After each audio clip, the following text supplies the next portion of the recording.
മഴക്കാലമായാൽ ചർച്ച മുഴുവൻ തെച്ചിക്കോട്ടുകാവ് രാമചന്ദ്രനെ കുറിച്ചാണ്. കേരളത്തിലെ ഏറ്റവും ഉയരമുള്ള നാട്ടാനയെന്നും ഇന്ത്യയിലെ തന്നെ വലുതെന്നും ഏഷ്യയിൽ രണ്ടാമനെന്നുമൊക്കെയാണ് ഫാൻസ് അസോസിയേഷൻകാർ തരാതരം അവകാശപ്പെടുന്നത്. ഏതായാലും സ്വന്തമായി ഫാൻസ് അസോസിയേഷൻ ഉണ്ടായ ആദ്യത്തെ ആന കേരളത്തിലെങ്കിലും തെച്ചിക്കോട്ടുകാവ് രാമചന്ദ്രനാണ്. ഒറ്റ എഴുന്നള്ളിപ്പിന് 2.5 ലക്ഷം രൂപ വരെ ഏക്കം വാങ്ങിയ ചരിത്രമുള്ള തെച്ചിക്കോട്ടുകാവ് രാമചന്ദ്രനിലേക്കാണ് ഇന്നത്തെ സത്യം പറയട്ടെ സ്വാഗതം.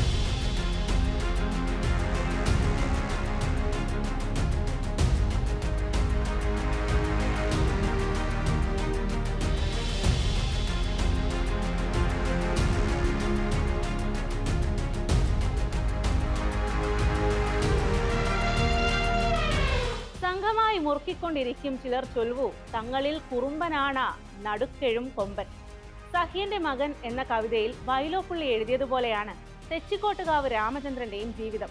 പണ്ട് സംഘമായി മുറുക്കിക്കൊണ്ടിരുന്നവരാണ് ആ നടുക്കു നിൽക്കുന്ന ആന കുറുമ്പനാണെന്ന് പറഞ്ഞിരുന്നതെങ്കിൽ ഇപ്പോൾ സോഷ്യൽ മീഡിയയിലെ ഫാൻസ് ആണ് അത് പറയുന്നത്. പക്ഷേ തെച്ചിക്കോട്ടുകാവ് രാമചന്ദ്രനെ കുറിച്ചുള്ള സത്യം ആരംഭിക്കേണ്ടത് ഒരു വസ്തുതയിൽ നിന്നാണ്. വൈലോപ്പിള്ളി എഴുതിയതുപോലെ സഹ്യന്റെ മകനല്ല തെച്ചിക്കോട്ടുകാവ് രാമചന്ദ്രൻ. ജനിച്ചത് അസമിലെ കാടുകളിലാണ്, സഹ്യപർവ്വത നിരകളിലല്ല.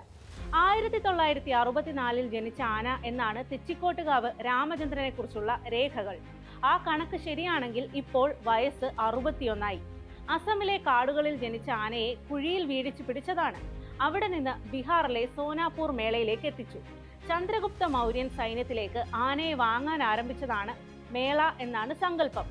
ആ മേളയിൽ നിന്ന് ആനയെ വാങ്ങിയത് ധനലക്ഷ്മി ബാങ്ക് മാനേജറായിരുന്ന AN രാമചന്ദ്ര അയ്യരാണ്. അക്കാലത്ത് ആനയുടെ പേര് മോത്തി പ്രസാദ് എന്നാണ്. മോത്തി ആന തന്നെ, പേര് പ്രസാദും. രാമചന്ദ്ര അയ്യരുടെ കൈകളിൽ നിന്ന് തൃശ്ശൂരിലെ തന്നെ വെങ്കിടാദ്രിയാണ് ആനയെ വാങ്ങിയത്. വെങ്കിടാദ്രിയിൽ നിന്ന് 1984 തെച്ചിക്കോട്ടുകാവ് ദേവസ്വം ആനയെ വാങ്ങുന്നത്. നാട്ടുകാരിൽ നിന്ന് പിരിവെടുത്ത പണം കൊണ്ടാണ് ദേവസ്വം ആനയെ സ്വന്തമാക്കിയത്. അക്കാലത്തെപ്പോഴും ആണ് രാമചന്ദ്രന്റെ വലതുകണ്ണിലെ കാഴ്ച പൂർണ്ണമായും നഷ്ടപ്പെടുന്നത്. പാപ്പാന്റെ തോട്ടി കൊണ്ട് കാഴ്ച പോയി എന്നാണ് ആനക്കമ്പക്കാരുടെ ഇടയിലുള്ള സംസാരം. പിന്നീട് ഇടത്തെ കണ്ണിന് ഭാഗികമായും കാഴ്ച നഷ്ടപ്പെട്ടു. വലത്തെ കണ്ണിന് പൂർണ്ണമായും ഇടത്തെ കണ്ണിന് ഭാഗികമായും കാഴ്ചയില്ലാത്ത ആനയാണ് തെച്ചിക്കോട്ടുകാവ് രാമചന്ദ്രൻ. തെച്ചിക്കോട്ടുകാവ് രാമചന്ദ്രന് ഇരിക്കസ്ഥാനത്ത് നിന്നുള്ള ഉയരം 317.4 സെന്റിമീറ്റർ ആണ്. കേരളത്തിലെ സാധാരണ ആനകളുടെ ഉയരം 280-നും 300-നും ഇടയിലാണ്. ഈ തലപ്പൊക്കമാണ് രാമചന്ദ്രന് ഇത്രയേറെ ആരാധകരെ ഉണ്ടാക്കി കൊടുത്തത്. തൂക്കം 6000 കിലോയാണ്.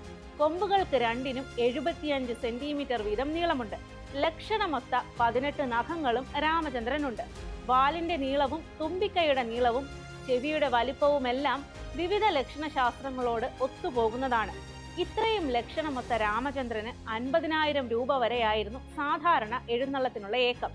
എന്നാൽ ഒരിക്കൽ ലേലം വന്നപ്പോൾ ഒരു ദിവസത്തേക്ക് 2.5 ലക്ഷം രൂപ കിട്ടി.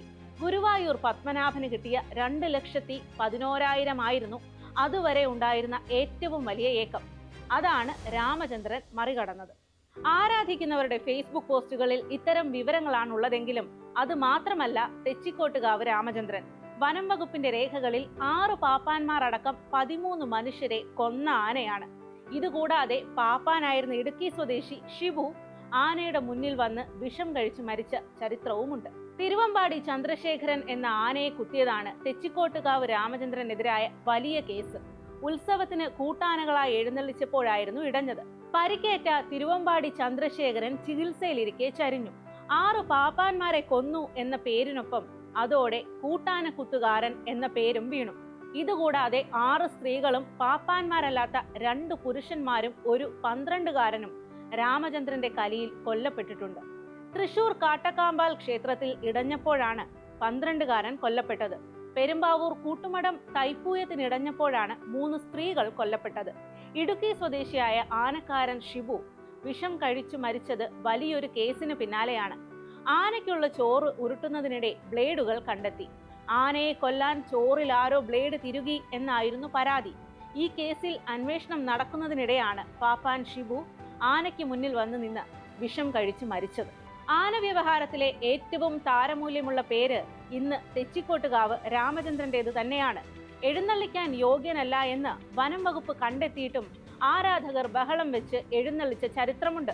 തെച്ചിക്കോട്ടുകാവ് രാമചന്ദ്രനെ എഴുന്നള്ളിക്കുന്നത് ഹൈക്കോടതി തന്നെ തടഞ്ഞ സന്ദർഭവും ഉണ്ടായിട്ടുണ്ട്. അന്ന് കോടതികൾക്കെതിരെ വരെ ആരാധകർ അലമുറയിടുന്ന സ്ഥിതിയുണ്ടായി. പൂർണ്ണ ആരോഗ്യവാനല്ല എന്ന ഡോക്ടർമാരുടെ സർട്ടിഫിക്കറ്റ് ഉള്ളപ്പോഴും രാമചന്ദ്രനെ എഴുന്നള്ളിക്കേണ്ട സ്ഥിതി ഒന്നല്ല പലവട്ടം ഉണ്ടായിട്ടുണ്ട്. തൃശൂർ പൂരത്തിന് തെക്കേ ഗോപുര നട തള്ളിത്തുറക്കാൻ തെച്ചിക്കോട്ടുകാവ് രാമചന്ദ്രൻ എന്നത് ഒരു കാലത്ത് നടപ്പുശീലമായിരുന്നു. ഫിറ്റ്നസ് ലഭിക്കാത്ത വർഷങ്ങളിൽ പോലും ആനയെ എഴുന്നള്ളിപ്പിന് നിർത്തേണ്ടി വന്നിട്ടുണ്ട്. ആരോഗ്യ പ്രശ്നങ്ങളാൽ അനുമതി ലഭിക്കാതിരുന്ന 2023 നെയ്തലക്കാവിന്റെ തിടമ്പേറ്റാൻ നിയോഗിച്ച ചരിത്രവുമുണ്ട്. കേരളത്തിൽ ആനയെ മനുഷ്യൻ മെരുക്കി ജീവിക്കാൻ തുടങ്ങിയതിന് ഏറ്റവും കുറഞ്ഞത് 2000 വർഷത്തെ പഴക്കമുണ്ട്. സംഘകാലത്ത് ഇളങ്കോവടികൾ എഴുതിയ ചിലപ്പതികാരമുണ്ട്. അതിൽ കടൽ പിറകോട്ടിയ ചേരൻ ചെങ്കുട്ടവൻ എന്ന രാജാവിനെ കണ്ണകി പ്രതിഷ്ഠയ്ക്കായി ഹിമാലയത്തിൽ നിന്ന് ശില കൊണ്ടുവരുമ്പോൾ സ്വീകരിച്ചത് ആനപ്പുറത്തിരുത്തിയാണ്. ചെങ്കുട്ടവൻ യുദ്ധങ്ങളെല്ലാം ചെയ്തത് ആനപ്പുറത്തിരുന്നാണെന്നും സംഘകാല കൃതികളിലുണ്ട്. ആനയും കേരളവും തമ്മിൽ ഏറ്റവും കുറഞ്ഞത് അക്കാലം മുതലുള്ള ബന്ധമുണ്ട്. പക്ഷേ ഏത് മര്യാദക്കാരൻ ആനയാണെങ്കിലും മദപ്പാടിലാണെങ്കിൽ എഴുന്നള്ളിക്കാനാവില്ല. മദപ്പാടിലല്ലാതെയും ഇടയുന്ന നിരവധി ആനകളുണ്ട്. അവയെ ഏറെ സൂക്ഷിച്ച് കൈകാര്യം ചെയ്യണമെന്ന് പറയുന്നത് സമൂഹ സുരക്ഷ മുൻനിർത്തിയാണ്. എല്ലാ ഏകഛത്രാധിപതിമാരും വാത്സല്യഭാജനങ്ങളല്ല എന്നാണ് രാമചന്ദ്രന്റെ കഥ നൽകുന്ന മുന്നറിയിപ്പ്. നമസ്കാരം.